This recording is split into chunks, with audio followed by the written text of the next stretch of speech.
Hello Hello， 这一节课的话，我们带给大家的是水彩当中的一节彩绘课程啊。我要用到的是这样的一个中长的一个梯形啊，可以看到它这个是比较宽一点的。我们作为在指甲上的话，可以把它作为指甲的大拇指啊，做成一个主款。那这个的主题叫做爱吃草莓的熊。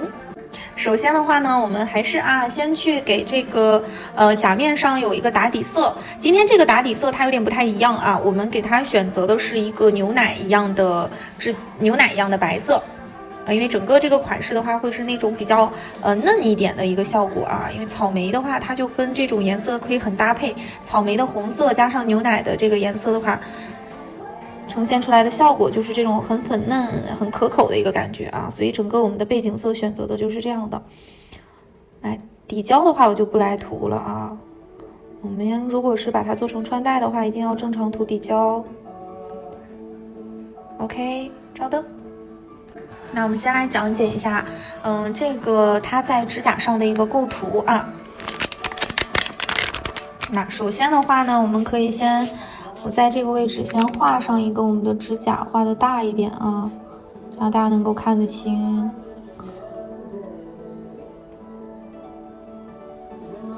这样的一个中梯形，对吧？然后我们整个的这个款式的主体物的话呢，不可能太偏上，不可能太偏下，我们让它整个是一个相对于居中的一个位置啊。那这个时候其实可以说相当于是给它这样稍微切分一下啊。就是你可以去找出有点像是9宫格的一个感觉，稍微这样裁剪一下，然后中间我们可以去给它画一条这样的这个就是给大家体现一下啊，中间这个位置在哪儿。然后我们整个这个小熊的话，它是会是一个抱着草莓的这种感觉啊。然后那它画出来的话，我们就要整个呈现在画面的就是这个位置，对吧？就是呈现在这个当中的一个位置上。那我们在画下来的时候啊，我会先用彩绘胶去勾勒它的一个轮廓。那整个的话呢，我们就先画的不是草莓，先画的得是熊，对吧？要不然草莓画太大了，熊就没有地方画了，或者说你的这个草莓的话画的太往上或者太往下了，你这个熊的位置都会很奇怪。那所以说我们先画这个熊，那先画熊的哪里呢？先画身体的话，或者先画头的话它会怎么样？就是说你先画身体的话，它有可能导致说你的熊头太大，就不对，太小没有地方放啊。对，所以我们一开始的时候最好是先把这个头部的位置定出来，因为它身体的话，它会是一个坐着的一个姿态啊。最好可以是把它平均分，因为熊的话脑袋都是比较大的，对吧？所以的话脑袋可以说占到一半啊，稍微往回缩一点点，大概到这个位置。就一般整个的中心点在这儿的话，那它熊头的位置就会在这儿。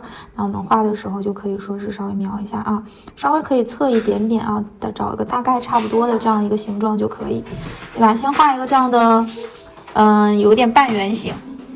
半圆形之后，然后来到下面这个位置，熊的脑袋、它的脸蛋都会是圆圆的、鼓鼓的、胖胖的，这样才好看，对吧？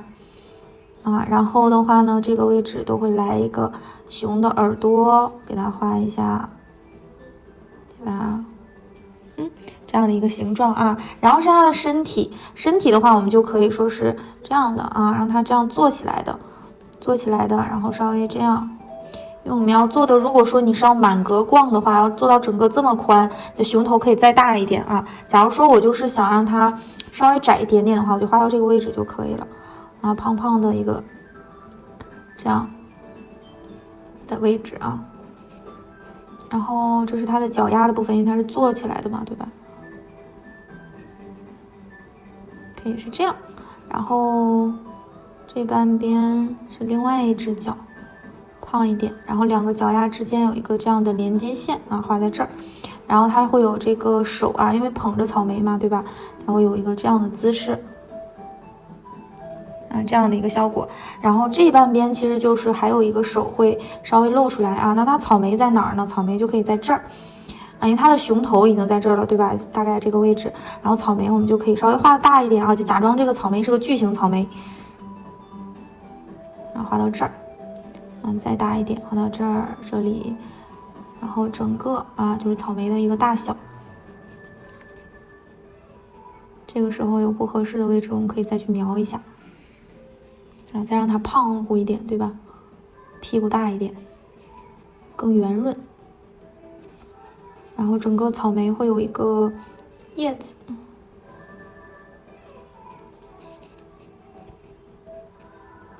这样，然后熊的眼睛的话，不可能太往上去，熊的眼睛基本上都是偏中间的位置啊，就是在整个脑袋的那个脸的中间的这个位置。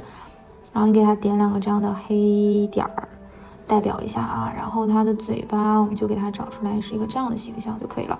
然后旁边的话，到时候再画一点红脸蛋儿，啊，就大概是一个这样的一个感觉啊。然后这个时候我们可以稍微改一下它整个这个角。可以稍微在这儿点，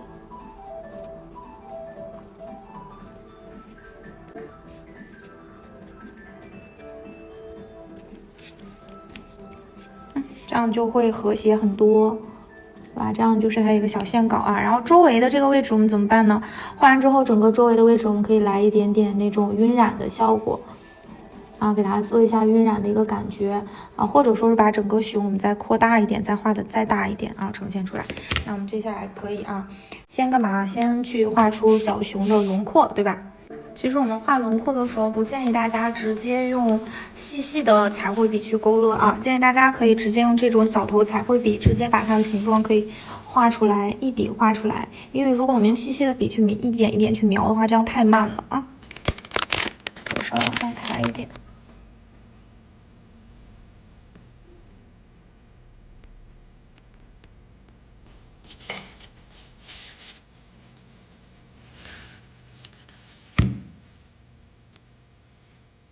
然后我们的熊脑袋，就这个时候你心里面已经大概有一个感觉，一个轮廓了，因为我们现在刚才在纸上已经基本画了一遍了，对吧？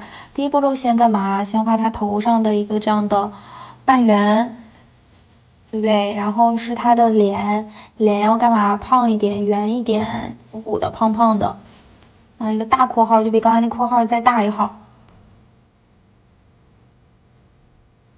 看一下比例啊，不合适的地方可以逐个做修改，然后把中间的地方颜色我们直接填平。没有发现这么画其实很快，这样填色其实是非常快的。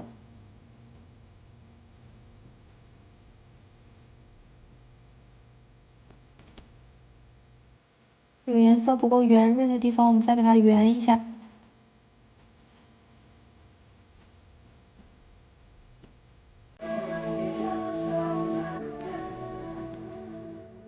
再大一点吧，咱们画的哈，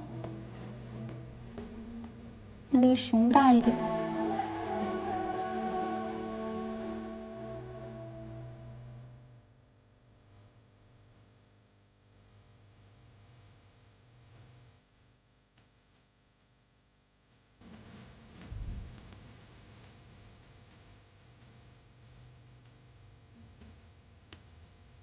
然后是它的耳朵，这个位置有一个半圆。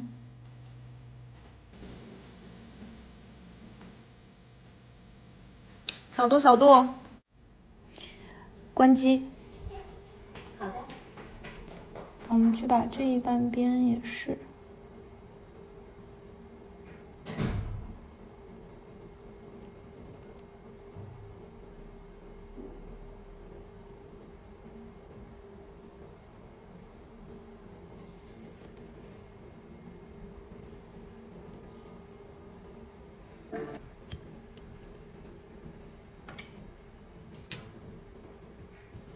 洗一下笔啊，这个位置稍微收回来一点，不够圆润啊。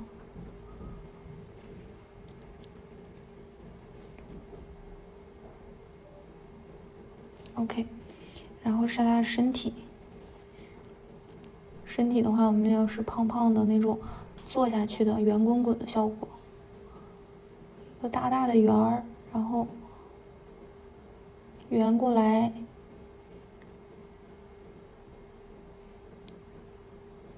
其实这个时候我会发现啊，整个我们草莓也是需要去打一个底的，对吧？其实这个时候都可以靠轮廓去给它勾勒出来啊。那这个轮廓的话，其实可以靠着彩绘胶的一个走向去决定。那比如说这个地方是它的手，对吧？我们这个时候就可以给它描出来啊，整个这个手的走向，这个胶的走向是这样的。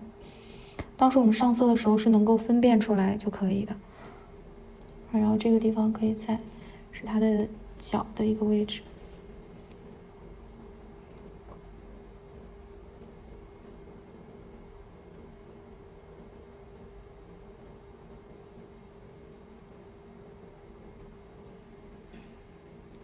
这样的。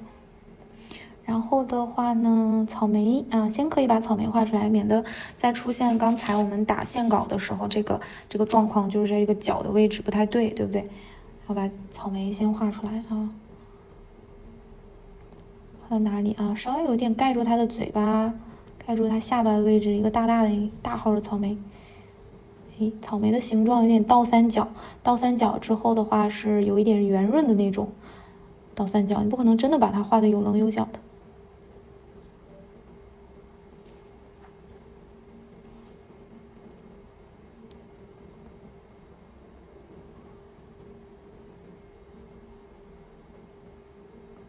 然后才是这样的一只脚啊，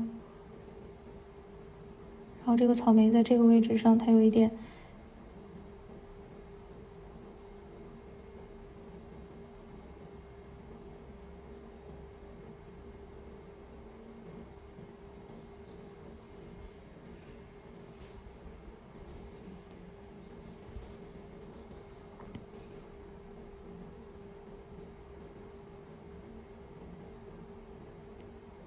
好，然后草莓还要有这个叶子，对吧？叶子的话，其实可以稍微体现一下就行。过后我们在做水彩的时候会去着重强调这一块啊，就大概这个地方有这个形状就可以看到吗？整个它这个形象就出来了，对吧？其实我们要比线稿的整个要再大一圈啊，大一号这个感觉。好，照灯，照多久啊？这个要多照一会儿，照到60秒啊，因为是大面积的去上彩绘。然后的话呢，一会儿因为我们是要用水彩去上颜色的，那在上色之前啊，我们也要通过这个线稿来给大家简单讲解一下我们上色的过程。首先的话呢，要把这个小熊和草莓分别上色。小熊的话要有一个偏重啊，整个小熊我们要让它呈现出来，视觉效果上它是白色的小熊，但是它身上是要有颜色去呈现出来它的阴暗面的啊，就是说它颜色的这个地方是有比较偏重一点的啊。那这个深色重色在哪里？这样添一笔啊，先就比如说它的手臂和它的这个位置啊，和它的身体，也就是和膝盖和它的腿这个地方，它会产生一个阴影啊。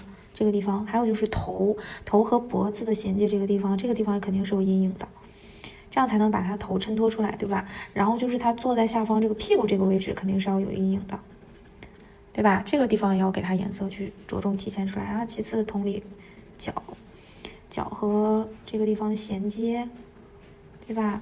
然后这一只脚的下半部分，就是我们的阴影要给它往准确的方向，不是说想画在哪儿就画在哪儿的啊。然后就是耳朵的话，它跟兔子不一样，兔子一般的那个阴影会随着这个一般都是在顶端这个位置，我一般会习惯画到这儿。那这个小熊的话，我们可以画在下半部分，下方这里啊。脸蛋的话，就是它脸颊两侧，然后这个地方会有这个腮红的颜色，对吧？然后再其次就是这个草莓的了啊。草莓的话，我们逐个上色的话，就是要给它一个也同样又有阴暗面，不能整个草莓都是一样的颜色，它要有深有浅有过渡的，对吧？我们可以着重在一个地方给它颜色去有渐变过渡的效果，那就可以说我们整个先来铺一个浅色。先铺一个浅色，然后再到着重去在一个地方去给它加深，加深完之后，我们再画草莓的里边是有这个那个草莓籽的，对吧？那这个地方我们还要再去加深一个颜色啊。加深之后的话，草莓如果想要去体现它那个颜色，因为整个都是红色的了，然后你想让它颜色体现出那种比较强烈的对比效果的话，你可以最后啊，我们再去点高光。那个就是最后来说的了啊。我们先去具体给它实操一下。那整个的话，我们要去上水彩的颜色，需要给它去涂一个磨砂封层，因为要上的是水彩的颜色。涂磨砂封层，不要包边。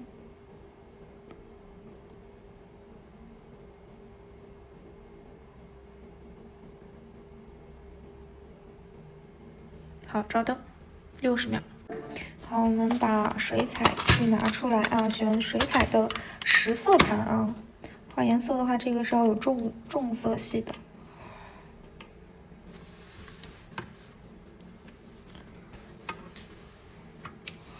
好，可以先调配一下我们想要的颜色，比如说是，先去画哪个？先画浅色系，后去强调深色系啊。也就是说，我们先把小熊的身体的颜色画出来，再去画最后重色的部分勾边以及这个草莓的部分啊。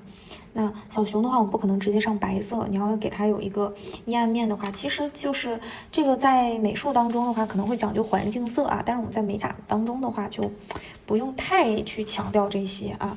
比如说，你想让它整体这小熊有一个什么样的反光效果，不是反光效果啊，是反着什么样的颜色，可以是紫色调，可以是粉色调，这个你可以结合到你整甲去搭配啊。比如说整甲你想做的是一个紫色调的，那这个时候它的环境色、它的阴影色就可以变成紫色。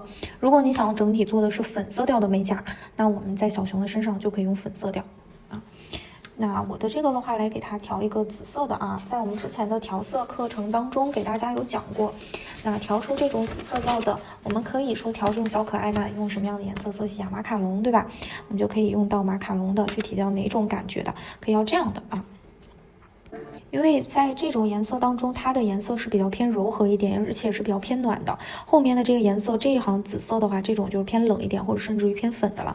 我们让它紫色纯粹一点，然后是暖洋洋的那种颜色啊，然后就给它呈现出来。这个颜色的话，就是这个紫，这个紫我们蘸一点出来哈，啊，这样一盘啊，把这个紫色怎么去调出来？取水量的话，这个多少都可以啊，不用太多。我一般平时这种情况下，我去取水的话，基本上都是取个1/2或者3/4这样的一个量，然后去加肤色。它俩的调和的比例的话，占个差不多1:1吧。1:1调完之后看一下效果，基本上可以的。啊，感觉这个颜色可以就可以了。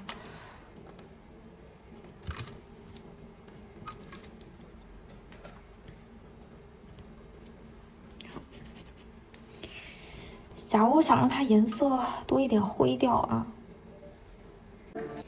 之前我们在这个莫兰迪色系当中有讲过，就是中国传统色系的那一节课里面有讲过啊。它的颜色，假如说想让它发灰的话，你就可以就是颜色色调稍微脏一点点啊，你就可以说加入它的互补色。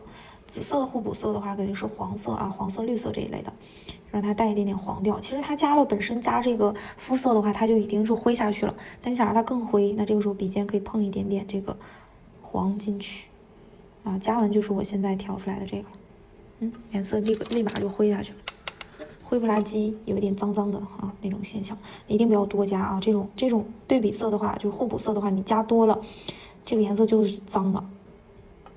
啊，只要一点点加进去就 OK 了，这样的话还不会破坏掉它的紫色的效果啊。让我们去画出小熊，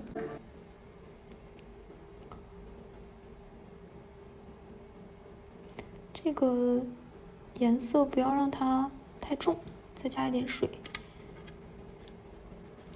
或者可以找另外一支笔配合一下。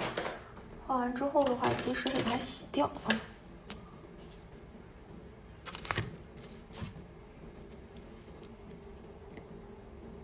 给它一边画一边把这个颜色又给它洗的淡一点。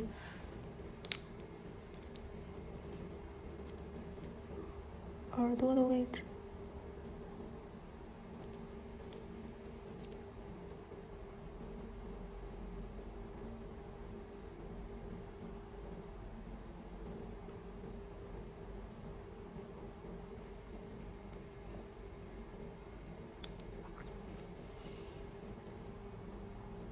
这边重色可以加在这儿。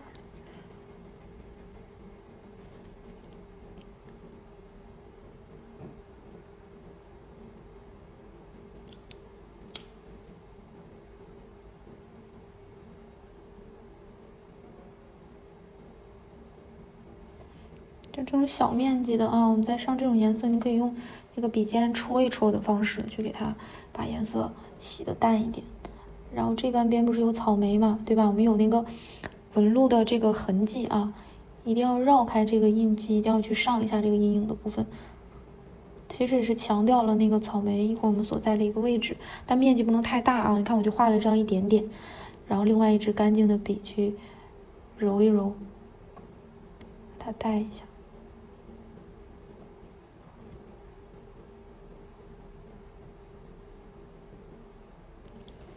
随时洗干净啊。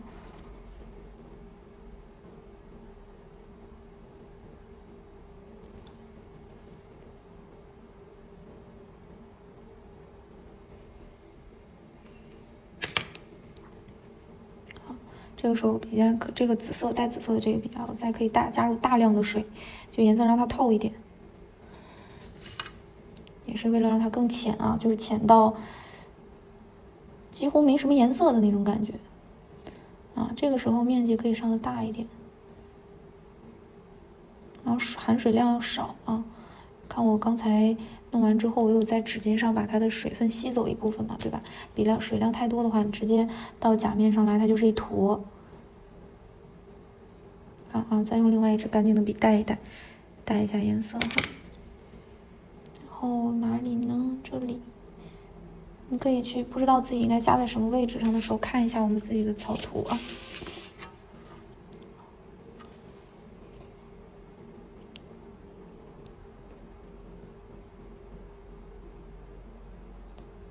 也可以是整个我们画完之后一起用那支笔干净的笔给它带一下。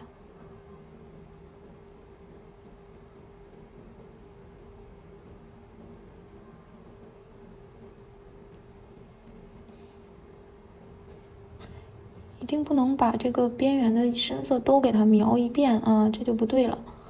我们要强调的是它的阴影。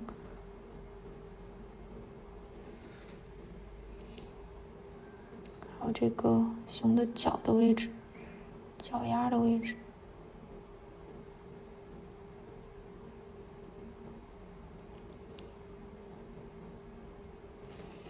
笔上没有颜料之后，再点一下笔，到我们的水当中碰一下水，再来去色。因为有的时候本身这个颜色就比较浅，颜料很快用完之后再去取一点，但是取这一点就一点点，不要太多。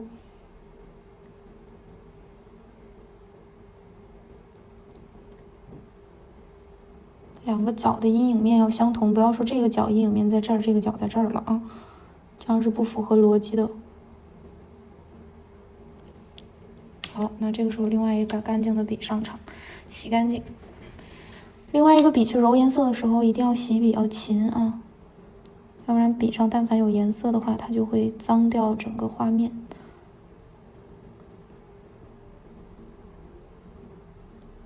把画面揉的自然一点。看这个当中就可以，因为它是角的位置嘛，颜色就可以稍微这样去带一下，拖拽一下，它就会变成这种椭圆形，懂吗？转圈圈，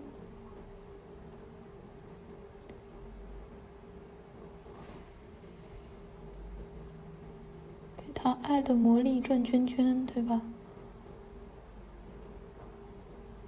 就是但凡你这个边缘有哪个地方水痕特别重，说明你这干净的笔就应该洗了啊。但里面已经含进去一定的颜色了，在我们整个洗色的过程当中带进去颜色了。这个时候你的这个笔一定要洗干净，否则只会越画越脏。OK， 这个就是它阴影的面积啊，阴影的部分。然后我们还有什么啊？呀，这个小颜色太好看了。还有就是它脸上的小腮红，小腮红的话，我需要的依旧是马卡龙的红色，粉红色系啊。记不记得这样怎么调？加哪个比较好呢？其实加哪个都可以啊。像这种感觉的话，只要我们别加这种脏色系就行。别加肤色系，别让它发黄啊，还是要发粉调一点的，靠近粉色源的。那所以说这几个颜色都行啊，这个颜色会有点重，中间这几个都可以。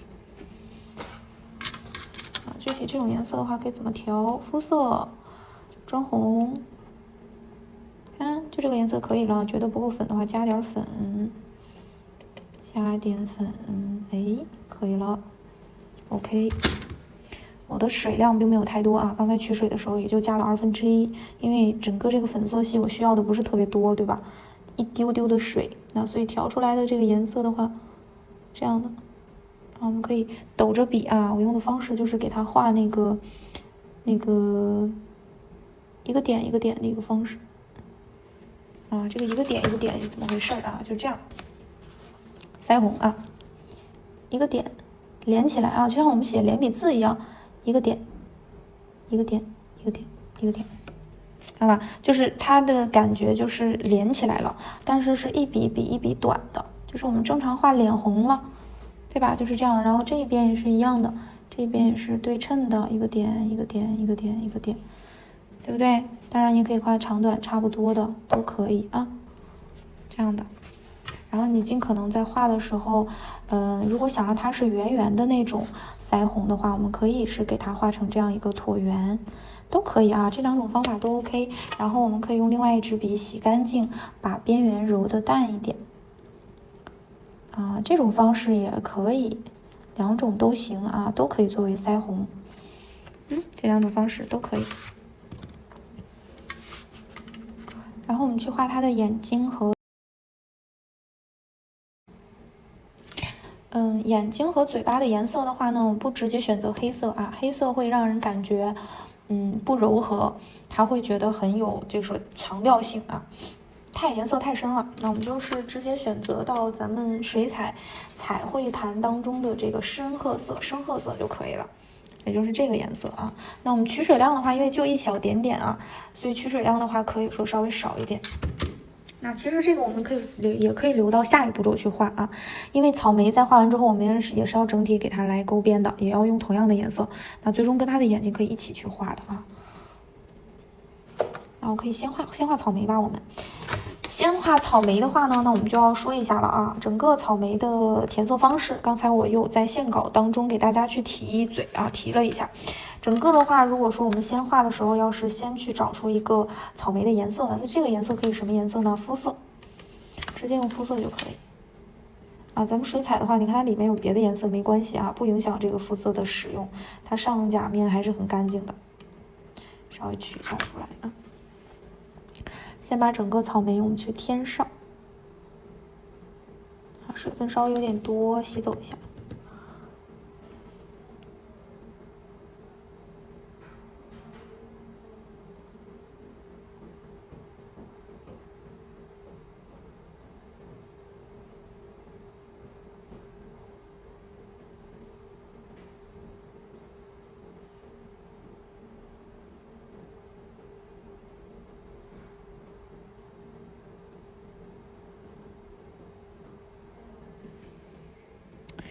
看一下草莓的轮廓，它的形状啊，再扩大一点点。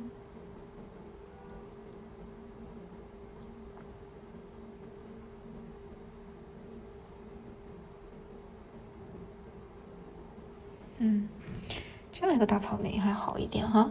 然后的话啊，这个是我们第一层颜色浅色部分有了，对吧？那这个时候的话呢，我们再去叠加颜色的时候，其实就要涉及到一个是否需要隔断的问题了啊。